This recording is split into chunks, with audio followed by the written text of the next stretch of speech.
Immigration has been the issue of the decade. In America, all eyes are on ICE, who are trying to deal with the illegal migrant inheritance left by President Biden, who let in over 10 million migrants across the border. Likewise, in Britain, hordes of hundreds of thousands of military-aged men continue to make their way across the Channel, no matter how much we pay the French to stop them.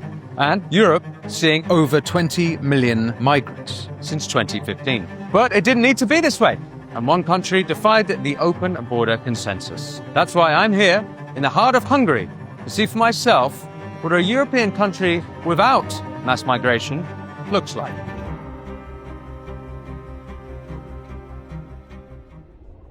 If you watch the corporate mainstream media, you would believe that Hungary is a soft autocracy, a far-right autocratic state.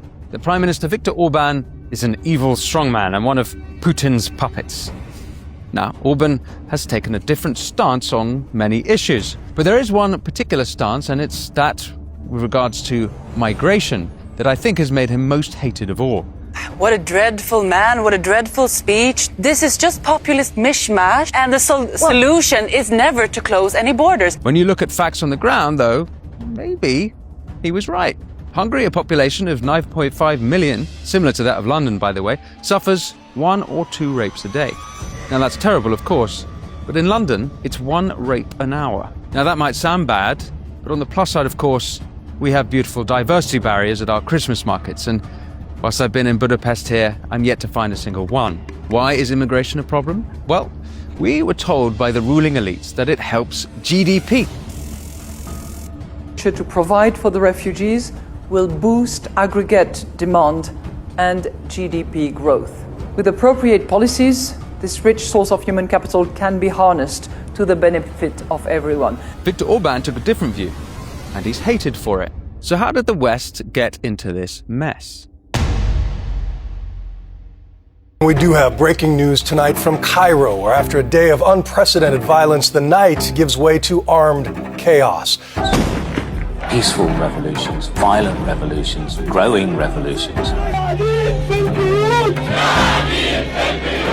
If it began as a spontaneous eruption, we were standing on a nearby rooftop watching as their numbers exploded. Security forces in Bahrain have shot dead a teenage boy. Bomb blasts in Damascus with dead and wounded. For nearly 2 years, a civil war has raged in Syria, with no peaceful end in sight.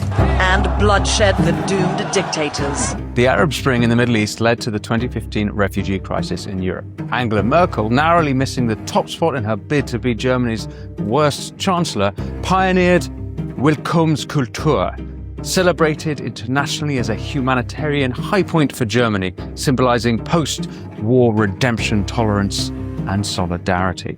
She welcomed millions from outside the continent into Europe. And not just from war-torn Syria. Migrants flooded in from across Africa and further east, like Pakistan, Iran, and even closer to home, from the Balkans, Albania, and Kosovo. Of the 1.2 million asylum claims in 2015, only 20% came from Syria. And Hungary was second only to Germany in the number of received asylum applicants. Liberal elites like Merkel took one stance, but the European people took a different one. In Britain, we voted again and again against immigration, not just with the 2016 Brexit vote, but with the general elections in 2017, 19, and even 2024, when voters abandoned the Tories who had turbocharged immigration, splitting the right and seeing Keir Starmer's Labour come to power with only 20% of the electorate. But there was one leader who didn't buy the open society fairy tale. One man who stood tall against the consensus. That relentless mass migration was some kind of blessing. That man? Hungary's Viktor Orbán. Big Vic. Instead of rolling out the red carpet, he built a big, beautiful wall. Well, to be more accurate, a long, ugly fence. A razor-wire reality check along the southern border with Serbia. And it worked. In 2015, Hungary saw hundreds of thousands of crossings, peak madness. Then the fence went up, and the numbers plummeted from hundreds of thousands in 2015 to a trickle thereafter. Migrants rerouted. They tried other paths, but Hungary stayed firm. Post-COVID saw another surge. They came armed this time. The defense, the patrols, the pushbacks, those that did make it through were sent straight back to Serbia. No messing about. Now compare that to Britain. Illegal migrants fleeing France. Now I get why people want to flee France, but it's not exactly war-torn. We take them in. We put them in hotels or army barracks, costing taxpayers a fortune. An eye-watering £8 million a day at its peak. Rishi Sunak did a £500 million deal with France to stop them. Did it work? No. Did we get a refund? No. Starmer's one in, one out isn't much better, with tens of thousands of young military-aged men coming over each year.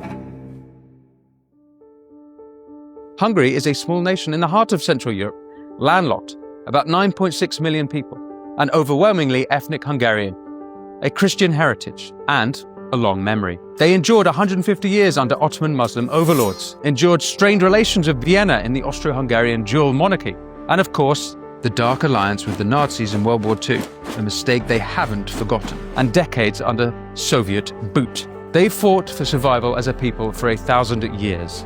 So when armed foreigners started marching across the borders, they remember their history. Now, there are some downsides. For example, you won't find a phone repair shop every 3 yards on the high street. I'm yet to see a Turkish barber's. Heartbreaking, I know. No cultural vibrancy. But here's the upside. 0 successful Islamist attacks since the Ottomans left. No Pakistani Muslim rape gangs. And unlike Britain, where Jews are now being killed for the crime of being Jewish, Hungary remains one of the safest places in Europe for Jews. Crime down dramatically. Registered crimes halved or more since 2010, from around 447,000 to under 200,000 in recent years. Hungary ranks among Europe's safest nations. Unlike Britain's difficult French neighbours within the EU, Hungary's non-EU neighbour Serbia has actually been quite helpful in cooperating and taking back all migrants attempting to cross the border. Hungary have been fined €1 million a day by the EU for not playing ball and breaking quote-unquote international law, they say. Orban's response? Fine, we'll pay it. €1 million a day to keep our borders secure? Sounds like a bargain to me. Even Conservatives in Britain and elsewhere pushed mass migration. Good for growth, they told us. Vital for the economy. But Hungary instinctively knew better, because they remember their history. They know what survival looks like. How did Hungary do it? Well, I wanted to try and understand for myself. So I am at the southern border of the EU. English viewers, of course, are very familiar with what's happening on the northern borders of the EU. You'll have seen footage out of Calais, and we know what's happening across the Channel. Well, it seems to be quite a different story on this side. And here we have the Hungarian border, and on the other side, Serbia.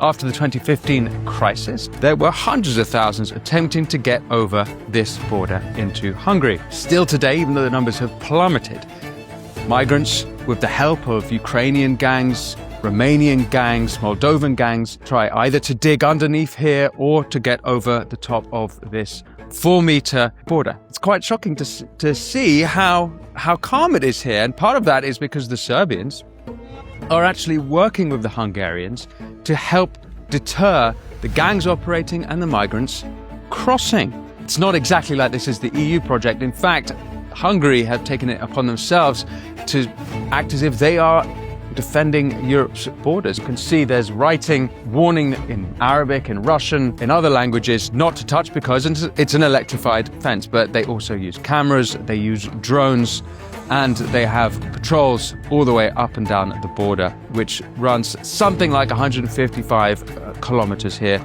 between Hungary and Serbia. It's also not a country that is necessarily against helping refugees. They border Ukraine, and since the start of the 2022 Ukraine-Russia war, millions of Ukrainians who have come through Hungary, but they've taken between 40 and 50,000 Ukrainians and settled them here in Hungary. But Hungary borders Ukraine. It's quite a different story when you're talking about Syrians, because there hasn't been any conflict in Serbia, where they're coming from, for quite some time. What's different here, though, is that when the few migrants do get across, the Hungarian patrols are able to take them and take them immediately back across into Serbia with the cooperation of Serbian authorities. That's just not the same with France. Once they're in English waters, we have to take them in, and we have a whole other problem on our hands. Now, despite what I said up there, it hasn't exactly been a walk in the park for Hungarian Border Patrol. But after COVID, there was another big surge here, and numbers skyrocketed again, back into the hundreds of thousands. And not only that, the new set of migrants were increasingly violent. Not only were they using Kalashnikovs, as we were told, but they were deliberately targeting Border Control's vehicles to try and destroy them. So, as you can see here, they were throwing rocks at them, trying to batter them. Actually, for the Border Control here, it's not been a safe in the slightest. You can see more cars here, and you also can see the kind of security that they have to use to deal with this. Now, Hungary's immigration policy doesn't come without criticism. Even the Daily Mail covered this topic back in November 2016, patrolling Europe's toughest frontier in Hungary, where guards are accused of beating up migrants. A migrant called Korum from Pakistan said, "They sprayed tear gas into my face and hit me with sticks. They were a group of us. We were all beaten. I don't know why, because we didn't try to run away. And they had big dogs. It was very frightening." Another 22-year-old migrant added, "One time I was across 10 kilometers from the border in Hungary and someone saw me and called the police. I've done nothing to them. Why do they hate us? Why do they hate those criminal migrants?" There was Korum, who left his home country after a feud with a rival family. Korum and his cousins Zaraib and Mohammed have grappled over the razor wire more than 24 times, only to be discovered by Hungary's border guards, who, they claim, beat and abused them before returning them to Serbia. And if the lads have actually crossed the border 24 times, it kind of sounds like the alleged beatings that are supposed to be deterring them might not be either that bad or working at all. Zaraib, 17, told the Mail Online, "They beat me around the backs of my legs. They hit me 4 or 5 times, and the dog was snarling and barking at me. I was very frightened. They sent me back to Serbia, and one guard told me he would kill me if he saw me in Hungary again. I have tried to cross the border 6 times, but each time I have been caught. 6 times he tried to cross, even though he thought he would be killed." Sort of sounds like he's not actually scared about being killed. "One time I was deported back to the border of Macedonia, but I came back." Now, given that there is no conflict in Serbia where they're coming from, it kind of sounds like to me that the border control's alleged abuses might not actually be so bad. Now, this got picked up by Human Rights Watch, who ran the headline, "Migrants Abused at the Border. Ensure asylum access. Investigate cruel, violent pushbacks." Human Rights Watch have received over $100 million from George Soros's Open Society Foundation. Soros, of course, initially funding Viktor Orban's political career before the two became the front line in the war between the sovereigntists and globalists of the world. So absolutely no agenda to be suspicious of there. And of course, the abuse is so bad that the alleged victims came back across the border 24 times. Now, like Britain, Hungary are also part of the ECHR. So why is it that the ECHR stopped us from deporting criminals, in one case because their son didn't like foreign chicken nuggets? Hungary have no problem sending migrants straight back to where they came from. It also begs the question, when we pick up migrants in the English Channel, why are we bringing them back to British soil? They should be immediately taken back to France, horrible as France might be. Landlocked Hungary has a better system than Britain, and we've got a giant moat. But how much do all these prevention measures cost Hungary? Well, the total cumulative spending was under €1.8 billion on the defence of the southern border, and that included construction, reinforcement and continuous patrols over a 10-year period from 2015. But what about Britain? Well, in 2024-2025, the total asylum support and accommodation spending was around £4 billion, and that's using Home Office accounts. Of this, hotel accommodation specifically cost us £2.1 billion, averaging about £5.77 million per day. That was down from the £8 million peak, still bloody expensive. Broader asylum system costs estimated to be around £4.9 billion, and current projections for 2019 to 2029 asylum accommodation contracts are now projected at £15.3 billion. That's nearly 10 times the cost of Hungary's prevention measures. However, Hungary are forced to pay EU fines for not accepting any forms of migrants into the country at the direction of the EU. And the fines are hitting €1 million every day, which is still much lower than Britain's cost of the migrant hotels, which total £5.7 million every day. But do keep in mind the cultural plus sides of mass migration for Britain, like weekly pro-Hamas marches through the centre of London, even after the Israel-Hamas war has ended. But it's not like Hungary is completely anti-immigration. Foreign residents have nearly doubled here since 2015 to around 400,000, mostly legal workers. 40,000 Ukrainian refugees have settled here since the start of the Russian war. But are other asylum claims granted? Well, Under 10,000 work. Also, due to labor shortages and having too many jobs to offer, they have offered short-term contracts to migrants to help the economy ticking along. The difference being that they're not giving them permanent residency, unlike in the UK. But here's the main difference.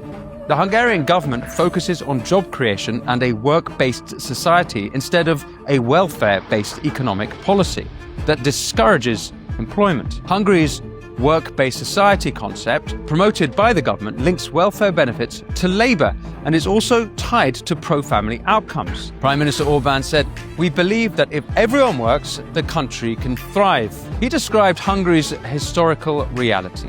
Lacking natural resources, the country must rely solely on what its people produce, with muscle or intellect. In contrast, Britain is a welfare state, where people live off the backs of taxpayer money. For example, 48% of social housing in London goes to households headed by foreign-born individuals. In some specific London boroughs and areas, the percentage is even higher, reaching up to 76%. And that's in Ealing Southall East. The UK has spent as much as £1 billion a month on welfare benefits for foreign nationals, and at least 1.9 million foreign nationals are claiming benefits. For broader context, the UK-wide data shows that 15 to 70% of universal credit claimants are foreign-born. Now, Hungary's migration policies are not the only thing which we can be envious of. They have also pioneered family and pro-natalist policy to deal with the biggest crisis facing humanity, which is, of course, the birth crisis. This country is also not without its flaws. Impressive as their domestic policy has been, their foreign policy is startling in another direction. Prime Minister Orbán has taken a drastically different stance when it comes to both Russia and China, both of whom he's reluctant to criticize. Deals and alliances with China have left them exposed to Beijing, who they have never criticized, whether it's over COVID or even suggesting the pandemic started in the Wuhan lab. Likewise, with Putin, they are reluctant to criticize, and that's perhaps because 80% of their energy comes from Russia. If Putin turned off the taps on Hungary, it would be catastrophic for this little nation. Being in Hungary is like being in an alternative universe, not just because it's a beautiful place, but because it is actually Hungarian. Europe's other capital cities have been diluted of local culture, and they've tolerated heinous Islamist attacks and are increasingly dangerous places to be. This country is a stark reminder to the rest of the West that things did not have to be that way. Budapest is a snow globe of heaven, where the rest of Europe and America embraced open society, consensus, open borders. Hungary took a different path, and I think see now that the results are in. And it seems as if Hungary and Viktor Orbán in this particular case were correct. As for the West, as for Britain, what to do about our new problem? Well, I asked Balázs Orbán, an advisor to Viktor Orbán, what he would do. I asked him, remigration, that's what some people are saying, deportation, some people are saying, and on the other hand, integration and assimilation. That's the big argument now in Britain, and it's an argument that they are not worrying about here in Hungary. And you can hear that interview with Balázs Orbán on the show, The Winston Marshall Show. Otherwise, let me know what you think in the comments. Thanks for watching, and until next time, be well.